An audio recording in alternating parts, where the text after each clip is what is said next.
मेरे ठीक पीछे स्क्रीन पर आप दो चेहरे देख रहे हैं ना। पिछले 4.5 साल में इनके बीच सियासी लड़ाई, सियासी अदावत और अदावत के न जाने कितने चैप्टर्स आपने देखे हैं, जयपुर से लेकर के दिल्ली तक। कभी अशोक गहलोत नाराज नजर आए, कभी सचिन पायलट ने धमाका किया, लेकिन आज सचिन पायलट ने जो कहा है विधानसभा चुनाव से पहले, ये अपने आप में बड़ी खबर है और ये अशोक गहलोत के लिए बहुत बड़ा चैलेंज है। आपको याद है ना, 3 दिन पहले ही अशोक गहलोत ने जब बयान दिया, अशोक गहलोत ने कहा कि उनकी सरकार गिराने की फिराक में थे सचिन पायलट, लेकिन बचाई वसुंधरा राजे ने। बस इसी पर सवालों के कटघरे में खड़ा कर दिया सचिन पायलट ने। बिग ब्रेकिंग से कर लेते हैं शुरुआत। अशोक गहलोत पर सचिन पायलट ने आज कर दिया बड़ा हमला और ये कहा कि वसुंधरा राजे हैं अशोक गहलोत की नेता, यानी सोनिया गांधी अशोक गहलोत की नेता नहीं है। मुझे बदनाम करने की बार बार कोशिश हुई, मुझ पर बिकने के झूठे आरोप लगाए गए, मुझे गद्दार कहा, निकम्मा कहा गया।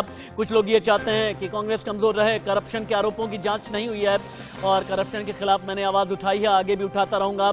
11 मई को अजमेर में पदयात्रा निकालूंगा। मैं अजमेर से जयपुर की 5 दिनों की यात्रा पर रहूंगा।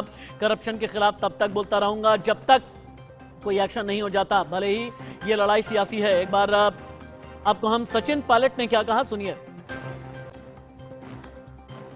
एक बात तो और स्पष्ट हो गई है,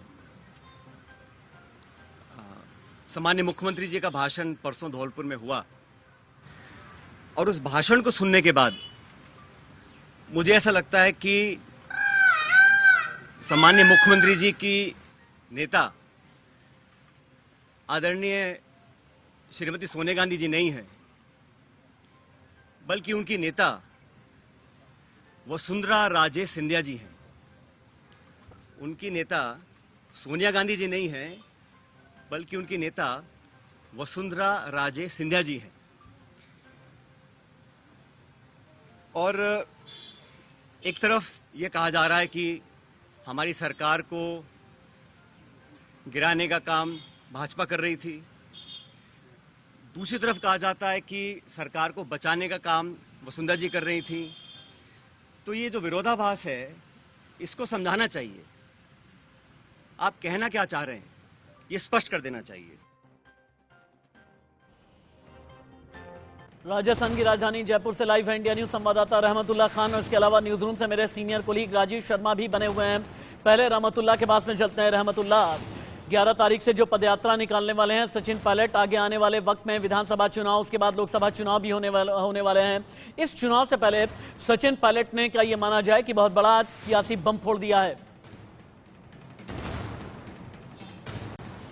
बिल्कुल, ये विधानसभा चुनाव से पहले बहुत ही बड़ा कांग्रेस में बड़ी हलचल है। पिछले लंबे समय से कांग्रेस के बड़े नेता अशोक गहलोत और सचिन पायलट के बीच में जो खींचतान लगातार बढ़ रही है और खाई लगातार गहरी होती जा रही है। तो आज जिस प्रकार से सीएम अशोक गहलोत पर तंज कसते हुए सचिन पायलट ने बयान दिया है और 11 मई को वो जो है अजमेर से जयपुर तक यानी 125 किलोमीटर की पद यात्रा निकालेंगे। सचिन पायलट ने कहा है कि वो जनता के बीच में जाएंगे और सबसे बड़ा मामला है भ्रष्टाचार का है। उनको लेकर के उन्होंने कहा कि भ्रष्टाचार के मामले में और आरपीएससी में पेपर लीक का मामला हो, चाहे कोई किसी प्रकार का जो भ्रष्टाचार का मामला हो, वो मैं जनता के बीच लेकर के जाऊंगा। कोई मुझे गद्दार कहे, कोई मुझे निकम्मा कहे, कोई नाकारा कहे, चाहे कोई कुछ भी कहे, लेकिन इसका फैसला जनता करेगी। ये सचिन पायलट ने आज एक बार राजीव के पास चलते हैं। राजीव कहा है, राजीव 2 दिन पहले राजस्थान में कहते हैं कि सियासी पलड़ा किसका भारी है, ये वक्त तय करता है। कभी अशोक गहलोत तो कभी सचिन पायलट, लेकिन इन दोनों के बीच की जो लड़ाई है आने वाले वक्त में विधानसभा चुनाव में, ये कांग्रेस को कमजोर यकीनन करेगी। जैसे इसी तरह की लड़ाई की वजह से पंजाब में भी कांग्रेस कमजोर हुई। इसी तरह की जब अंदर खाने की लड़ाई होती है तो अलग अलग जगह पर कांग्रेस की कमजोरी सामने आई है, लेकिन ये लड़ाई अब उस जगह पर पहुंच गई है, यानी एक तरह से टॉप गियर लग गया है इस लड़ाई में। और विधानसभा चुनाव, लोकसभा चुनाव में इसकी वजह से डेंट हो सकता है कांग्रेस को।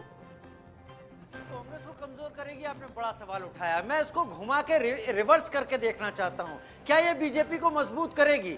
फिलहाल अब तक इस स्थिति में यही लग रहा है कि सबका फायदा बीजेपी को ज्यादा होता दिख रहा है। आप देख रहे होंगे बीजेपी ने एक अलग सी खामोशी ओढ़ी हुई है और जहां तक सचिन पायलट की बात है तो सचिन पायलट ये तय करके निकले हैं कि इस बार नफा हो या नुकसान वो आगे बढ़ चुके हैं। अब इसका हल किसी भी तरीके से हो, सचिन पायलट ने कदम आगे बढ़ा दिए हैं। उन्होंने सीधे सीधे इस बार अशोक गहलोत पर हमला किया। मानेसर के होटल की याद आपको भी होगी, मुझे भी है। कुल 19 विधायकों का समर्थन सचिन पायलट के आसपास घूम रहा है। लिहाजा सचिन पायलट जनता के सामने यह दिखाना चाहते हैं कि वो किसी तरह से दोषी नहीं है, वो तो जनता की बात उठा रहे हैं। और खुद मुख्यमंत्री अशोक गहलोत कांग्रेस के भीतर रहते हुए कांग्रेस के विरोध में जो वसुंधरा राजे खड़ी हैं उन्हें बता रहे हैं कि वो खेवनहार हैं। तो कंफ्यूजन क्रिएट कर रहे हैं सचिन।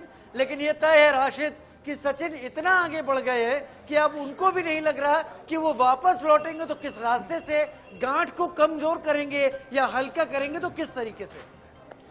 ये तो वही वाली बात है कि चलो एक बार फिर से अजनबी बन जाएं हम दोनों और किसी खूबसूरत मोड़ पर अगर ले जाकर के छोड़ते तो ज्यादा अच्छा रहता। लेकिन अब तो वापस पलटना भी बहुत ज्यादा मुश्किल है, ठीक आप कह रहे हैं। लेकिन रहमतुल्लाह खान, चूंकि मैं अब ये समझना चाहता हूं, सचिन पायलट बागी तेवर तो दिखाते हैं। जिस मानेसर का जिक्र किया, मानेसर कांड का जिक्र कर रहे थे राजीव, तभी हमें याद आया। लेकिन क्या वाकई में सचिन पायलट जनादेश के मामले में इतने मजबूत हैं, जनता के बीच में इतने मजबूत हैं? क्योंकि कहते हैं जब जादूगर की जादू की छड़ुई घूमती है तो सचिन पायलट को हमेशा ही बैकफुट पर आना पड़ता है।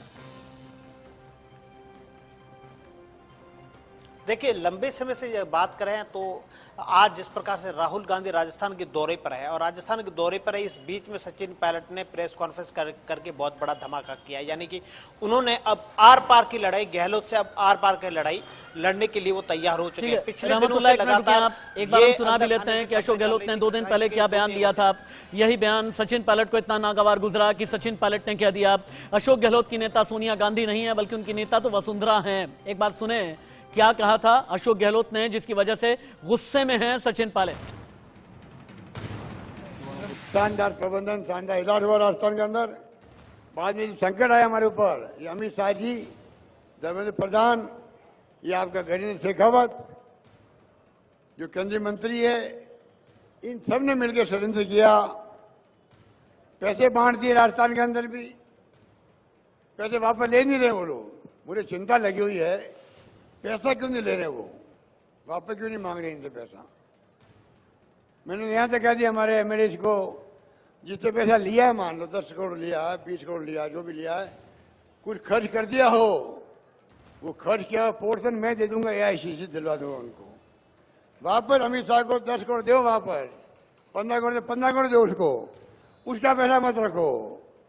उसका पैसा रखोगे हमेशा अमित शाह आपके दबाव बनाए रखेगा, वो गृह मंत्री भी है, वो धमकाएगा, डराएगा। जैसे वो गुजरात में धमकाता डराता है,